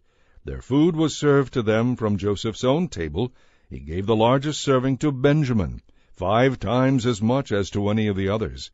So they all feasted and drank freely with him. Chapter 44. When his brothers were ready to leave, Joseph gave these instructions to the man in charge of his household. Fill each of their sacks with as much grain as they can carry, and put each man's money back into his sack. Then put my personal silver cup at the top of the youngest brother's sack, along with his grain money." So the household manager did as he was told. The brothers were up at dawn and set out on their journey with their loaded donkeys. But when they were barely out of the city, Joseph said to his household manager, "Chase after them and stop them. Ask them, 'Why have you repaid an act of kindness with such evil? What do you mean by stealing my master's personal silver drinking cup, which he uses to predict the future? What a wicked thing you have done!'" So the man caught up with them and spoke to them in the way he had been instructed. "What are you talking about?" The brothers responded, "What kind of people do you think we are, that you accuse us of such a terrible thing? Didn't we bring back the money we found in our sacks? Why would we steal silver or gold from your master's house? If you find his cup with any one of us, let that one die, and all the rest of us will be your master's slaves forever." "Fair enough," the man replied. "except that only the one who stole it will be a slave. The rest of you may go free." They quickly took their sacks from the backs of their donkeys and opened them. Joseph's servant began searching the oldest brother's sack, going on down the line to the youngest. The cup was found in Benjamin's sack. At this they tore their clothing in despair, loaded the donkeys again, and returned to the city. Joseph was still at home when Judah and his brothers arrived, and they fell to the ground before him. "What were you trying to do?" Joseph demanded. "Didn't you know that a man such as I would know who stole it?" And Judah said, "Oh, my lord, what can we say to you? How can we plead? How can we prove our innocence? God is punishing us for our sins. My lord, we have all returned to be your slaves. We and our brother, who had your cup in his sack." "No," Joseph said. "only the man who stole the cup will be my slave. The rest of you may go home to your father." Then Judah stepped forward and said, "My lord, let me say just this one word to you. Be patient with me for a moment, for I know you could have killed me in an instant, as though you were Pharaoh himself. You asked us, my lord, if we had a father or a brother. We said, 'Yes, we have a father, an old man, and a child of his old age, his youngest son. His brother is dead, and he alone is left of his mother's children, and his father loves him very much.' And you said to us, 'Bring him here so I can see him.' But we said to you, 'My lord, the boy cannot leave his father, for his father would die.' But you told us, 'You may not see me again unless your youngest brother is with you.' So we returned to our father and told him what you had said, and when he said, 'Go back again and buy us a little food,' we replied, 'We can't, unless you let our youngest brother go with us. We won't be allowed to see the man in charge of the grain unless our youngest brother is with us.' Then my father said to us, 'You know that my wife had 2 sons, and that one of them went away and never returned, doubtless torn to pieces by some wild animal. I have never seen him since. If you take away his brother from me too, and any harm comes to him, you would bring my gray head down to the grave in deep sorrow. And now, my lord, I cannot go back to my father without the boy. Our father's life is bound up in the boy's life. When he sees that the boy is not with us, our father will die. We will be responsible for bringing his gray head down to the grave in sorrow. My lord, I made a pledge to my father that I would take care of the boy. I told him, 'If I don't bring him back to you, I will bear the blame forever. Please, my lord, let me stay here as a slave instead of the boy, and let the boy return with his brothers. For how can I return to my father if the boy is not with me? I cannot bear to see what this would do to him.'" Chapter 45. Joseph could stand it no longer. "Out, all of you!" he cried out to his attendants. He wanted to be alone with his brothers when he told them who he was. Then he broke down and wept aloud. His sobs could be heard throughout the palace, and the news was quickly carried to Pharaoh's palace. "I am Joseph," he said to his brothers. "Is my father still alive?" But his brothers were speechless. They were stunned to realize that Joseph was standing there in front of them. "Come over here," he said.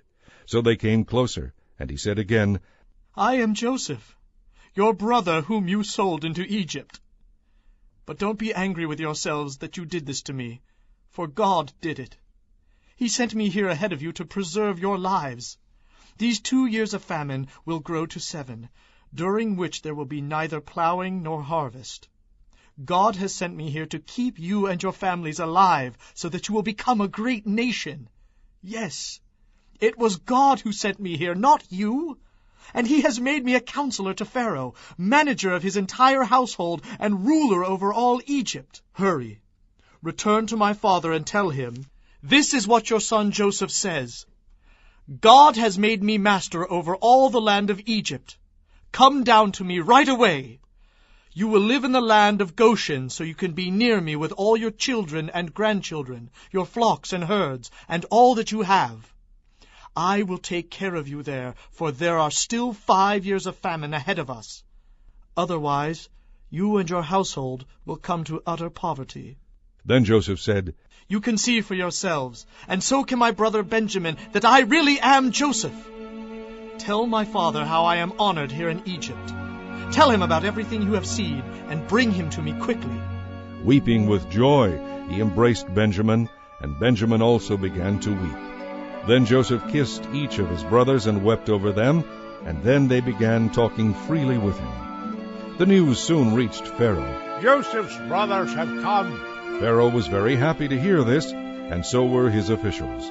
Pharaoh said to Joseph, Tell your brothers to load their pack animals and return quickly to their homes in Canaan.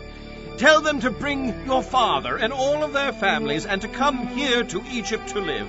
Tell them Pharaoh will assign to you the very best territory in the land of Egypt. You will live off the fat of the land. And tell your brothers to take wagons from Egypt to carry their wives and little ones and to bring your father here. Don't worry about your belongings, for the best of all, the land of Egypt is yours. So the sons of Jacob did as they were told. Joseph gave them wagons, as Pharaoh had commanded, and he supplied them with provisions for the journey. He gave each of them new clothes, but to Benjamin he gave 5 changes of clothes and 300 pieces of silver. He sent his father 10 donkeys loaded with the good things of Egypt, and 10 donkeys loaded with grain and all kinds of other food to be eaten on his journey.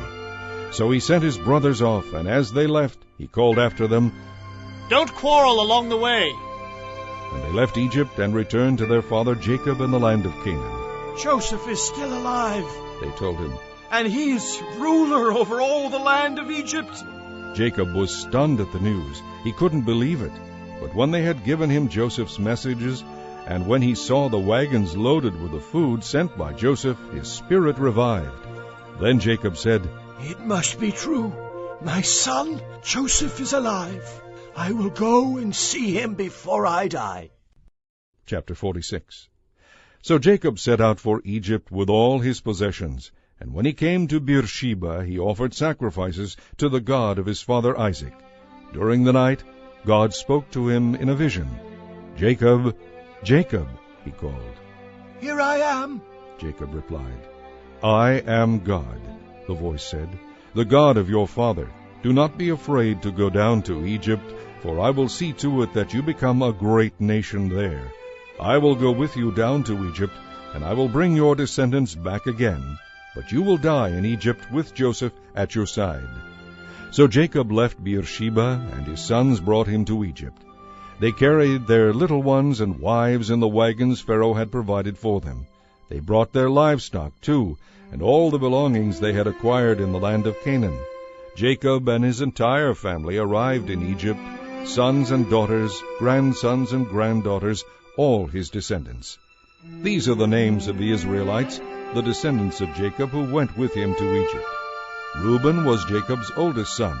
The sons of Reuben were Hanoch, Palu, Hezron, and Carmi.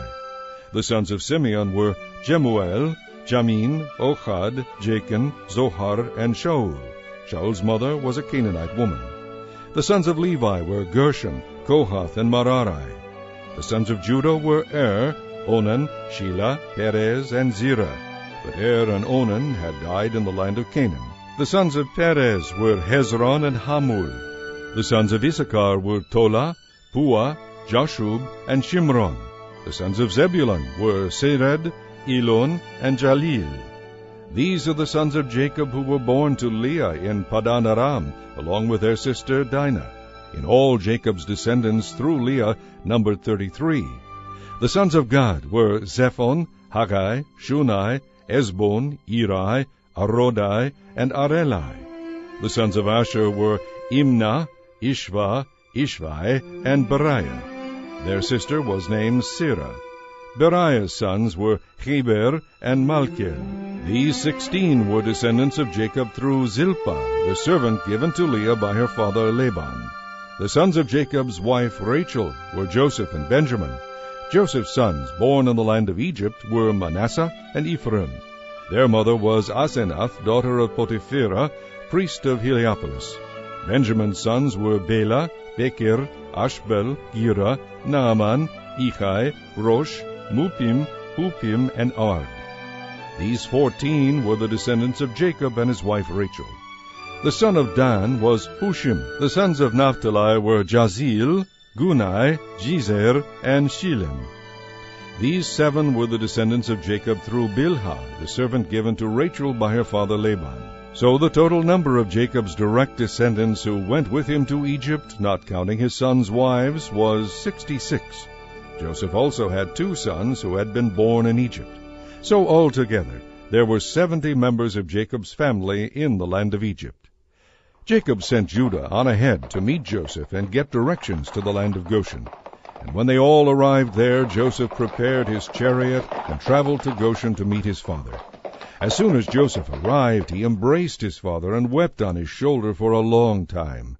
Then Jacob said to Joseph, "Now let me die, for I have seen you with my own eyes, and know you are still alive." And Joseph said to his brothers and to all their households, "I'll go and tell Pharaoh that you have all come from the land of Canaan to join me. And I will tell him, 'These men are shepherds and livestock breeders.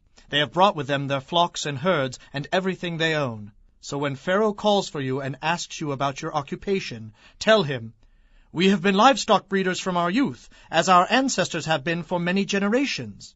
When you tell him this, he will let you live here in the land of Goshen, for shepherds are despised in the land of Egypt." Chapter 47. So Joseph went to see Pharaoh and said, "My father and my brothers are here from Canaan. They came with all their flocks and herds and possessions, and they are now in the land of Goshen." Joseph took 5 of his brothers with him and presented them to Pharaoh. Pharaoh asked them, "What is your occupation?" And they replied, "We are shepherds like our ancestors. We have come to live here in Egypt, for there is no pasture for our flocks in Canaan. The famine is very severe there. We request permission to live in the land of Goshen." And Pharaoh said to Joseph, "Now that your family has joined you here, choose any place you like for them to live. Give them the best land of Egypt. The land of Goshen will be fine. And if any of them have special skills, put them in charge of my livestock too." Then Joseph brought his father Jacob and presented him to Pharaoh, and Jacob blessed Pharaoh. "How old are you?" Pharaoh asked him. Jacob replied, "I have lived for 130 hard years, but I am still not nearly as old as many of my ancestors." Then Jacob blessed Pharaoh again before he left. So Joseph assigned the best land of Egypt, the land of Ramses, to his father and brothers, just as Pharaoh had commanded. And Joseph furnished food to his father and brothers in amounts appropriate to the number of their dependents. Meanwhile the famine became worse, and the crops continued to fail throughout Egypt and Canaan. Joseph collected all the money in Egypt and Canaan in exchange for grain, and he brought the money to Pharaoh's treasure house. When the people of Egypt and Canaan ran out of money, they came to Joseph, crying again for food. "Our money's gone," they said. "But give us bread. Why should we die?" "Well then," Joseph replied, "since your money is gone, give me your livestock. I will give you food in exchange." So they gave their livestock to Joseph in exchange for food. Soon all the horses, flocks, herds, and donkeys of Egypt were in Pharaoh's possession. But at least they were able to purchase food for that year. The next year they came again and said, "Our money is gone, and our livestock are yours. We have nothing left but our bodies and land. Why should we die before your very eyes? Buy us and our land in exchange for food. We will then become servants to Pharaoh. Just give us grain, so that our lives may be saved, and so the land will not become empty and desolate." So Joseph bought all the land of Egypt for Pharaoh. All the Egyptians sold him their fields, because the famine was so severe, and their land then belonged to Pharaoh. Thus all the people of Egypt became servants to Pharaoh. The only land he didn't buy was that belonging to the priests, for they were assigned food from Pharaoh and didn't need to sell their land. Then Joseph said to the people, "See, I have bought you and your land for Pharaoh. I will provide you with seed so you can plant the fields. Then when you harvest it, 1/5 of your crop will belong to Pharaoh. Keep 4/5 for yourselves, and use it to plant the next year's crop and to feed yourselves, your households, and your little ones." "You have saved our lives," they exclaimed. "May it please you, sir, to let us be Pharaoh's servants." Joseph then made it a law throughout the land of Egypt, and it is still the law, that Pharaoh should receive 1/5 of all the crops grown on his land. But since Pharaoh had not taken over the priests' land, they were exempt from this payment. So the people of Israel settled in the land of Goshen in Egypt, and before long they began to prosper there, and their population grew rapidly. Jacob lived for 17 years after his arrival in Egypt, so he was 147 years old when he died. As the time of his death drew near, he called for his son Joseph and said to him, "If you are pleased with me, swear most solemnly that you will honor this, my last request. Do not bury me in Egypt. When I am dead, take me out of Egypt and bury me beside my ancestors." So Joseph promised that he would. "Swear that you will do it," Jacob insisted. So Joseph gave his oath, and Jacob bowed in worship as he leaned on his staff. Chapter 48. One day, not long after this, word came to Joseph that his father was failing rapidly.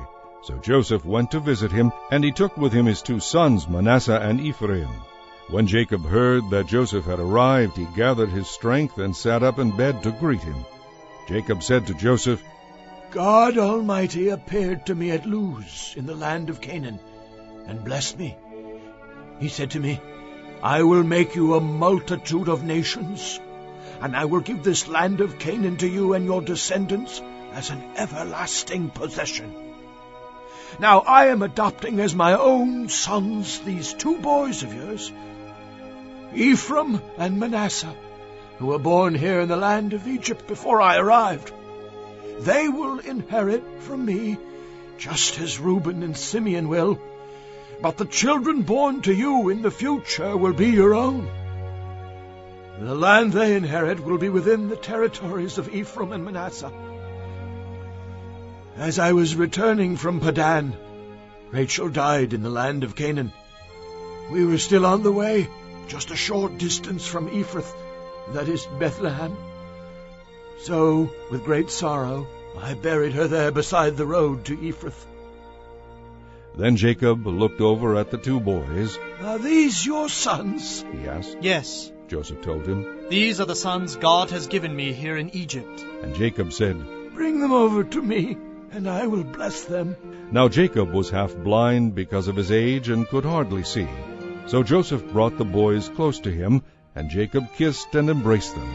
Then Jacob said to Joseph, "I never thought I would see you again, but now God has let me see your children too." Joseph took the boys from their grandfather's knees, and he bowed low to him. Then he positioned the boys so Ephraim was at Jacob's left hand, and Manasseh was at his right hand. But Jacob crossed his arms as he reached out to lay his hands on the boys' heads. So his right hand was on the head of Ephraim, the younger boy, and his left hand was on the head of Manasseh, the older. Then he blessed Joseph and said, "May God, the God before whom my grandfather Abraham and my father Isaac walked, the God who has been my shepherd all my life, and the angel who has kept me from all harm, may he bless these boys. May they preserve my name and the names of my grandfather Abraham and my father Isaac, and may they become a mighty nation." But Joseph was upset when he saw that his father had laid his right hand on Ephraim's head. So he lifted it to place it on Manasseh's head instead. "No, father," he said. "This one over here is older. Put your right hand on his head." But his father refused. "I know what I'm doing, my son," he said. "Manasseh, too, will become a great people, but his younger brother will become even greater. His descendants will become a multitude of nations. So Jacob blessed the boys that day with this blessing. The people of Israel will use your names to bless each other. They will say, May God make you as prosperous as Ephraim and Manasseh. In this way Jacob put Ephraim ahead of Manasseh. Then Jacob said to Joseph, I am about to die, but God will be with you and will bring you again to Canaan, the land of your ancestors.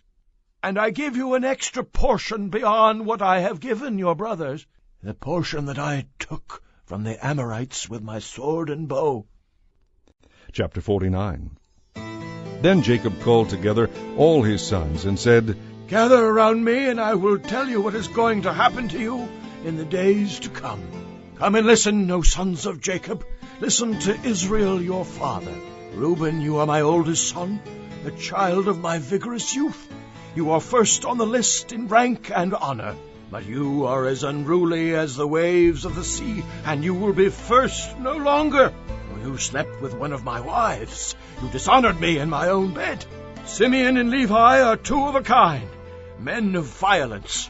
Oh, my soul, stay away from them. May I never be a party to their wicked plans.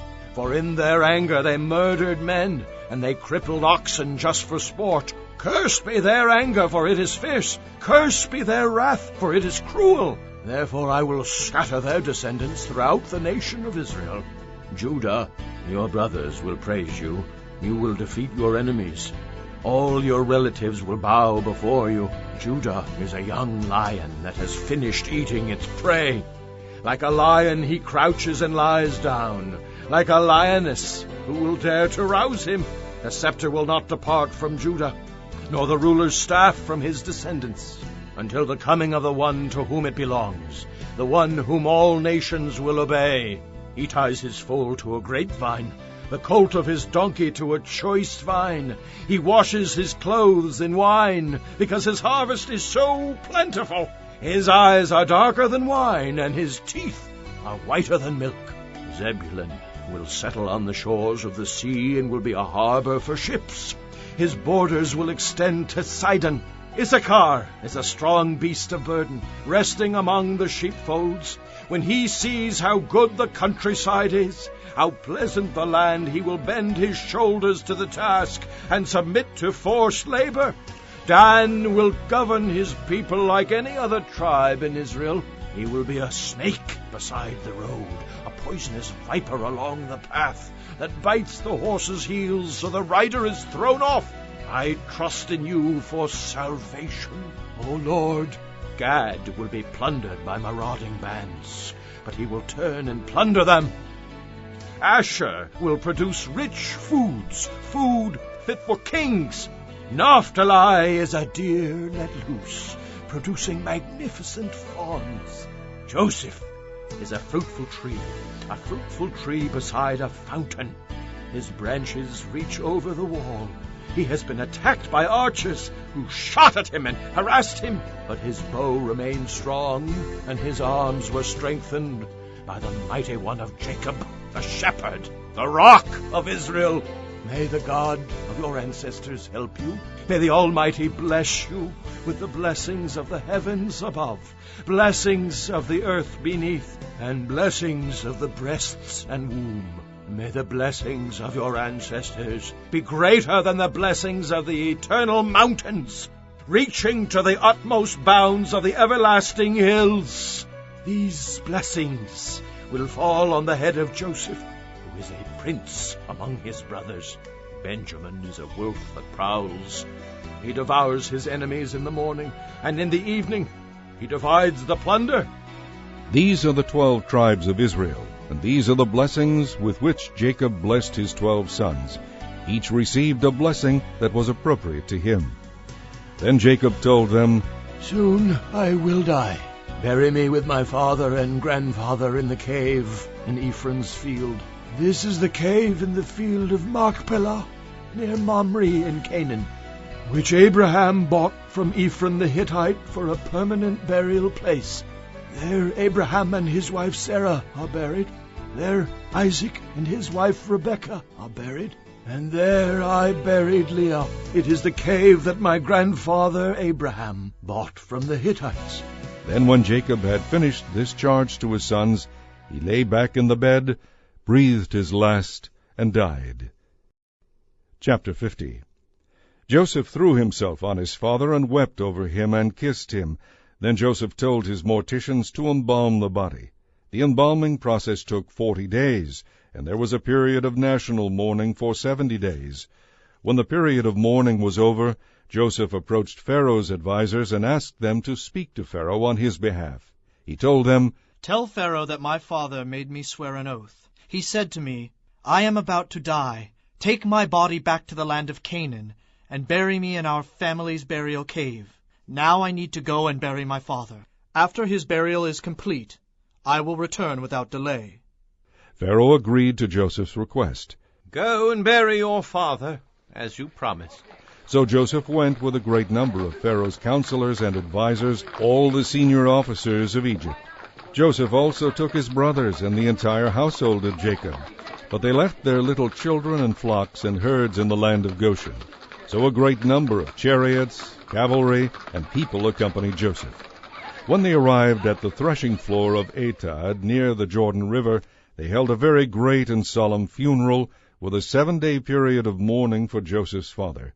The local residents, the Canaanites, renamed the place Abel Mizraim, for they said, "This is a place of very deep mourning for these Egyptians." So Jacob's sons did as he had commanded them. They carried his body to the land of Canaan and buried it there in the cave of Machpelah. This is the cave that Abraham had bought for a permanent burial place in the field of Ephron the Hittite near Mamre. Then Joseph returned to Egypt with his brothers and all who had accompanied him to his father's funeral. But now that their father was dead, Joseph's brothers became afraid. "Now Joseph will pay us back for all the evil we did to him," they said. So they sent this message to Joseph. "Before your father died, he instructed us to say to you, 'Forgive your brothers for the great evil they did to you.' So we, the servants of the God of your father, beg you to forgive us." When Joseph received the message, he broke down and wept. Then his brothers came and bowed low before him. "We are your slaves," they said. But Joseph told them, "Don't be afraid of me. Am I God to judge and punish you? As far as I am concerned, God turned into good what you meant for evil. He brought me to the high position I have today so I could save the lives of many people. No, don't be afraid. Indeed, I myself will take care of you and your families." And he spoke very kindly to them, reassuring them. So Joseph and his brothers and their families continued to live in Egypt. Joseph was 110 years old when he died. He lived to see 3 generations of descendants of his son Ephraim and the children of Manasseh's son Machir, who were treated as if they were his own. "Soon I will die," Joseph told his brothers, "but God will surely come for you, to lead you out of this land of Egypt. He will bring you back to the land he vowed to give to the descendants of Abraham, Isaac, and Jacob." Then Joseph made the sons of Israel swear an oath, and he said, "When God comes to lead us back to Canaan, you must take my body back with you." So Joseph died at the age of 110. They embalmed him, and his body was placed in a coffin in Egypt.